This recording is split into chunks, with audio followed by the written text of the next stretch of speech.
السلام عليكم ورحمة الله وبركاته. ازيكم حبايبي؟ يا رب وانتوا بتسمعوني النهاردة تكونوا في احسن حال ان شاء الله. النهاردة هنعمل مع بعض صينية كنافة بطريقة سهلة وكمان اقتصادية جدا. اي ست بيت تقدر تقوم تنفذها وتعملها، كمان تقدري تعمليها في عزوماتك. بجد طريقة سهلة وبسيطة وان شاء الله هتتبسطي منها. ويا ريت بقى لو عجبك الفيديو ما تنسينيش بلايك وكمان كومنت حلو منك. دايما بستخدم في وصفاتي معاكم الطريقة السهلة وكمان المكونات الاقتصادية السهلة جدا. حشونا النهاردة هيبقى عبارة عن فول سوداني تقدر تستبدليه بأي مكسرات عندك. بصوا بقى شكلها حلو واكيد بإذن الله طعمها حلو كتير. يلا بقى نسمي الله ونشوف هنعمل ايه مع بعض. اول حاجة هجهز الكنافة بتاعتي، دي عبارة عن نص كيلو من الكنافة حطيتها في الفريزر لغاية ما بقت متجمدة معايا زي ما حضراتكم شايفينها كده. انا جمدتها علشان افركها دلوقتي معاكم. لو عندك الكبه تقدر ان انت تستخدمي الكبه قطعه بقطعه لغايه ما تنعم معاكي. ما فيش عندك الكبه هفركها معاكم كده بايدي علشان انا عايزاها تكون ناعمه جدا. على قد ما تقدري نعمي فيها، كل ما تبقى ناعمه كل ما تديكي نتيجه افضل. يعني سهله وبسيطه خالص، مش هتاخد منك اي حاجه خالص ولا مجهود. مجرد 10 دقايق بالظبط هيبقى معاكي احلى صينيه كنافه ممكن تاكليها في حياتك. هفركها كده بايدي بقى، اي قطع صغيره فيها تكتلات تقدر ان انت تفركيها بصوابعك. هنحضر بقى الصينيه دي مقاس 30، صينيه مدوره صينيه مربعه حسب اللي عندك براحتك. هحط فيها كده حوالي 3 معالق كبار من السمنه. السمنه اللي انا استخدمتها سمنه عاديه جدا، تقدر ان انت تعملي ميكس ما بين السمنه اللي انت بتفضليها والسمنه البلدي. وتقدري كمان تستخدمي كل الكميه اللي هنستخدمها من السمنه تكون سمنه بلدي. طبعا احنا عارفين ان الحلويات الشرقيه بتحب السمنه البلدي كتير. هنبدا بقى كده ناخد جزء من الكنافه ونبدا ان احنا نبطن الصينيه بتاعتنا من الكنافه بتاعتنا. طبعا الطبقه بتاعتنا مش هتكون سميكه، خلي بالنا من ده لان لسه هنحط حشو وكمان لسه هنحط طبقه تانية من الكنافه. فاحنا عايزينها مش سميكه خالص علشان بعد كده لما نيجي نقطعها تبقى القطعه كويسه جدا. طب انا ليه محطتش السمنه بقى في الكنافه وغلفتها وبعد كده حطيتها في الصينيه؟ عشان انا لو حطيت السمنه على الكنافه هتبقى زي المعجنه كده بالظبط ومش هتديني افضل نتيجه. دلوقتي بقى انا خلصت طبقه الكنافه اهو، هبدا ان انا اضغط عليها كويس جدا، ودي اهم مرحله من مراحل الكنافه بتاعتنا، ان انت تضغطي عليها كده بايدك، او تقدري تجيبي صينيه اصغر من الصينيه بتاعتك وتضغطي بيها او طبق حسب اللي عندك، بس طبعا يكون السطح بتاعه املس علشان يديكي ضغطة حلوة. بصوا انا هحط كيس اهو، كيس تلاجة عادي فتحته، وهبدأ ان انا اجيب صينية اصغر من الصينية بتاعتي واضغط بيها. الحركة دي او الطريقة دي هتطلع لك الطبقة متماسكة جدا وناعمة جدا. لو مفيش عندك بقى الصينية الاصغر دي زي ما قلت لحضرتك كده بايديكي هتضغطي كويس جدا. خلاص كده بقى معاكي ناعمة اهو زي ما حضراتكم شايفين كده. هبدأ اجهز بقى الحشوة بتاعتي. هنا انا جبت ربع كيلو من الفول السوداني وكسرته كويس كده يعني يعتبر مجروش، وهحط دلوقتي نص كوباية من جوز الهند، وكمان هضيف ربع كوباية من شربات الكنافة التقيل اللي عملناه. انا قبل ما استخدم الوصفة بتاعتي حضرت الشربات بتاعنا على طول علشان شربات الكنافة بيبقى بارد وتقيل. هقلب بقى المكونات دي زي ما حضراتكم شايفينها كده. تقدري بقى تستبدلي وتضيفي زي ما انت عايزه الحشوه بتاعتك زي براحتك، بس انا استخدمتها اقتصاديه جدا.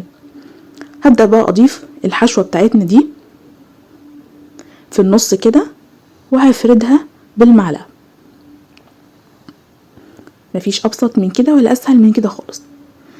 مكوناتنا اقتصاديه جدا وهيبقى معاكي احلى صينيه كنافه في البيت. بس كده هتبدأي ان انت بقى توزعي الحشوة بتاعتك، بس حاولي ان انت ما تجيش عند الاطراف كتير. سهلة جدا وبسيطة وبجد النتيجة فعلا مبهرة وطعمها تحفة. يعني مفيش بقى داعي ان احنا نشتريها من بره وغالية ومكلفة، انت ضامنة حاجتك في البيت. وكمان تحبي بقى الحاجات الحشوة بتاعتك دي تزودي وتقللي براحتك، مش زي طبعا اللي بتيجي من بره. خلاص كده انا الحشوه بتاعتي ظبطتها اهو ووزعتها كويس جدا. برضو خلي بالي من توزيع الحشوه علشان بعد كده ما يبقاش عندي طبقه عاليه وطبقه منخفضه.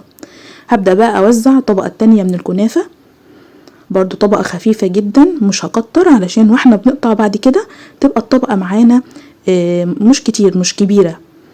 يعني متبقاش عالية قوي، طبعا لو عالية هيبقى مبالغ فيها جدا.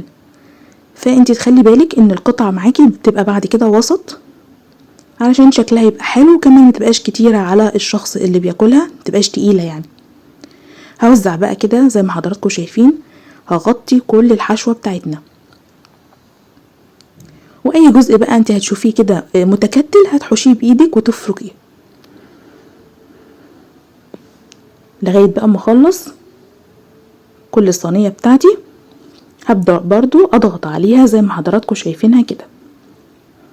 الضغطة دي بتخلي لي كل الطبقات متماسكة ببعضها، وكمان بتديني نتيجة حلوة قوي في النهاية زي ما حضراتكم شفتوها كده في اول الفيديو. اضغطي وما تخافيش. برضو هنحط الكيس، نفس الكيس اللي فتحناه، وبعد كده هضغط بالصينية زي ما حضراتكم شايفين كده. صدقيني دي افضل نتيجة، وكمان ابسط حاجة خالص تقدري تعمليها علشان تطلع لك النتيجة حلوة جدا. بس كده خلاص، هضغط عليها بقى كويس كده من جميع الاتجاهات بايدي. تمام كده، بصوا بقى شكلها متساوية جدا وكمان متماسكة جدا. حضرت انا بقى دلوقتي نص كوباية من السمنة، سيحتها على حمام مائي زي الشوكولاتة بالظبط، وهبدأ ان انا اوزعها على الكنافة بتاعتنا. هتقولي لي كتير، لا طبعا مش كتير، لان في طبقة تانية لسه ما اتشربتش اي سمنة خالص. مع درجة الحرارة هتتوزع السمنة للطبقتين. المهم ان كل جزء الكنافة الابيض ده يكون متغطي كويس جدا بالسمنة. هوزعها كده بالمعلقة بقى، لو في جزء زيادة بيتحرك معاكي عادي جدا بسهولة، وهي اصلا بتتشربه. بس كده تمام. باقي بس الجزء ده هنزود عليه سمنة الاطراف كده. تمام، هي جاهزة معاكي وزي الفل. خلاص خلصناها بقى من السمنة زي ما حضراتكم شايفين كده. اهم حاجة ان انا اوزع السمنة صح.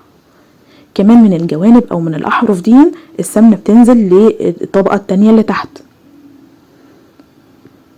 بسيطة خالص وما فيهاش اي حاجة، وما خدتش مننا وقت خالص، يعني 10 دقايق بالظبط وتكون معاكي احلى صينية كنافة في البيت.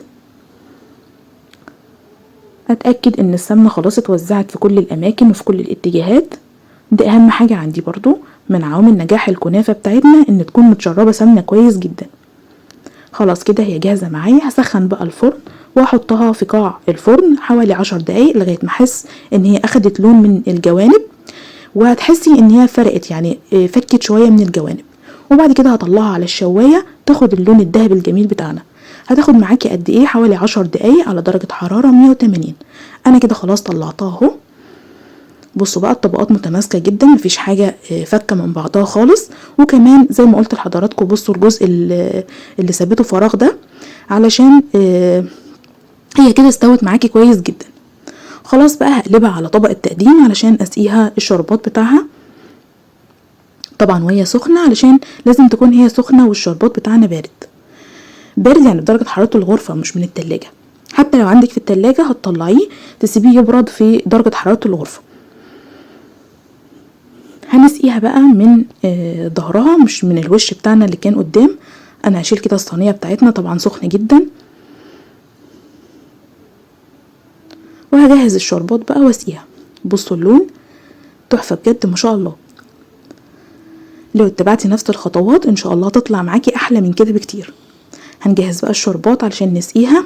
الشربات بتاعنا عبارة عن ايه؟ كوبايتين من السكر عليهم كوباية وربع من المية وعصرة ليمونة والفانيليا، وهحطهم بقى على النار كده يغلوا كويس جدا. وهبدأ ان انا بعد 8 دقايق اطفى عليه واسيبه لما يبرد، انقله في بولة كده او في اي حاجة عندك، وبعد كده بتوزعيه على الكنافة بتاعتك.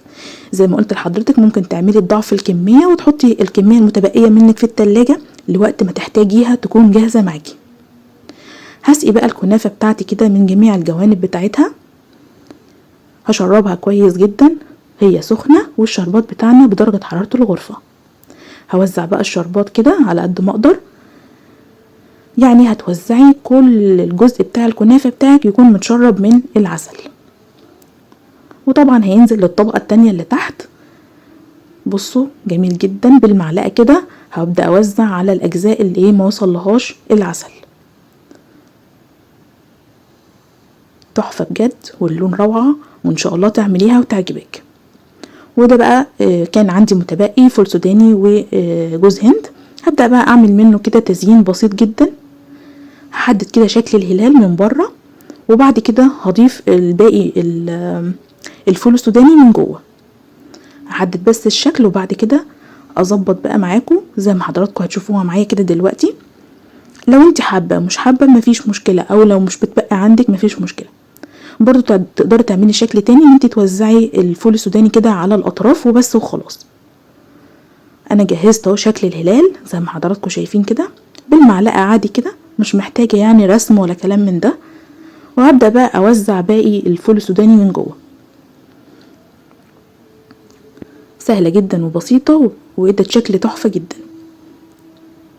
الفول السوداني ده علشان تكون المعلومه صادقه وواصله صح، الفول السوداني ده انا حمصته على النار بدون اي زيت او مواد دهنيه، يعني خدت له تحميصه كده بسيطه علشان يفضل معاكي مقرمش. حتى اللي في الحشو جوه، يعني كل الكميه انا حطيتها في طاسه على النار، والطاسه على درجه حراره هاديه، وحمصتهم كده لغايه ما انت نفسك هتشم الريحه بتاعه الفول السوداني. وسبته لما برد، وبعد كده كسرته زي ما حضراتكم شايفينه كده علشان يفضل معاكي مقرمش لاخر قطعه من الكنافه.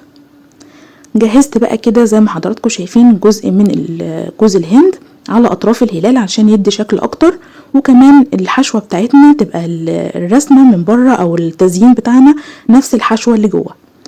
وعملنا كمان شكل الستار الصغير ده، بصوا تحفه جدا، شكلها تحفه، واكيد ان شاء الله طعمها هيعجبك باذن الله. يلا بقى لو عجبك الفيديو ما تنسينيش باللايك والاشتراك، وكمان تفعيل الجرس علشان يوصلك مني كل جديد. كل سنة وحضراتكم طيبين، ورمضان كريم عليكم وعلينا يا رب. بصوا الشكل، يا رب يعجبكم بإذن الله. دمتم في رعاية الله وأمنه، والسلام عليكم ورحمة الله وبركاته.